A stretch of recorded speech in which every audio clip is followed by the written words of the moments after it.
The supermarket lights were still flickering when the automatic system turned off the glass doors. Outside, the night had already swallowed the last traces of the day, and the reflection of a woman standing in front of the facade looked more like shadows than people.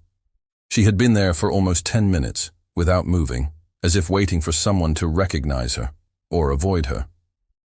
The hood of the coat covered the face, but not enough to hide what the eyes revealed, a tiredness that didn't come from the body, but from years of trying not to be noticed. Behind her, the city's streetlights threw pale stains onto the wet asphalt. Nobody noticed her, and that protected her. It killed her, at the same time. When he crossed the street, cars passed by like figures in slow motion. The noise of the tires on the water made a sound that resembled rapid breathing. She went to an old corner building where the intercom never worked properly. He entered with a key that no one else should have. He climbed the 5 floors on foot, avoiding the elevator as always. The dark hallway smelled of mold and varnish. His wet boots made a thumping sound with each step. The house lights flickered as she walked down the hall, as if the place was breathing. Inside, everything remained untouched. Even after 3 years, every detail was still where it had been left. The picture frame fell to the floor, the old towel on the sofa, the ticket on the fridge in the handwriting of someone who would never return.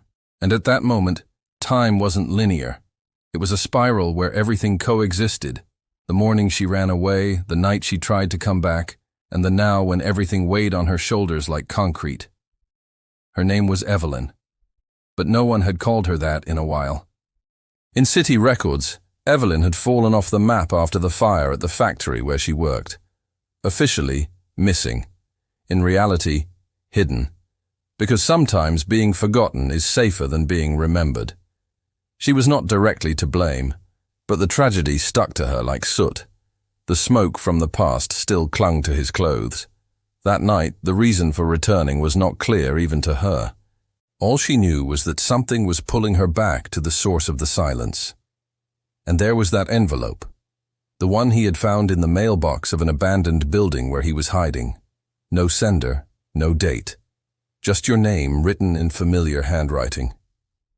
Inside, a childhood photo of her in the backyard of her old house, with a sentence on the back. You don't think you're difficult. You're just afraid of being seen. It wasn't a threat.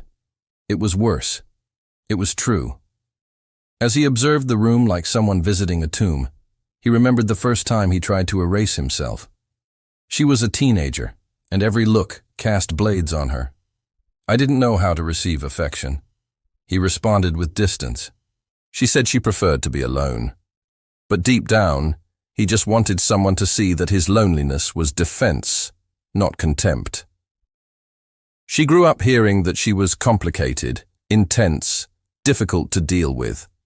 He learned to wear coldness like armor. At the age of 27, when everything collapsed at the factory, she had already become a social ghost. He worked in silence. I lived alone.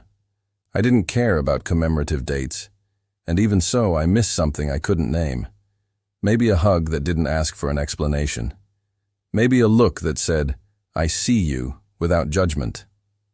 Returning to the present, a drip dripped into the sink, rhythmic like a metronome of anguish. Evelyn moved to the window. The city still breathed outside, indifferent to his presence. Every light on in every neighboring apartment told the story of someone who probably didn't remember it. But on one of the lower floors, a light clicked on, and Evelyn took a step back, as if she'd been caught staring too much. Memories invaded his mind like lightning. The neighbor who lent him books, the janitor who always greeted her with a discreet wave, the ex-boyfriend who accused her of not knowing how to love when she was just trying to survive her own internal noise. None of them actually saw her, but maybe because she never left. In the kitchen, he lit a candle. The light danced on the walls as if revealing cracks that had always been there but never noticed. And then she cried. No sound, no scandal, just tears running like rain on a window pane. Crying there was like cleaning an old wound. It was a kind of reunion with a part of her that had been forgotten on purpose. Hours passed. The sound of the street became less. Dawn clothed the city with a thick silence. And Evelyn did something she hadn't done in years. She wrote a letter. Not for anyone specific, but for the girl she was. He apologized for having believed that being invisible was safer, for confusing protection with prison, and then he signed with his full name, as if assuming an identity that should never have been buried. When he left the apartment, he only took with him the letter and a photograph, the one in the envelope. He went down the stairs slowly. He stopped on the ground floor and looked around the lobby as if he were seeing a stage before a play was about to begin. Outside, the sky was beginning to lighten with a timid light. On the sidewalk, he walked aimlessly for a few blocks until he reached the park where he used to run on Sundays. It was empty except for an old man feeding pigeons.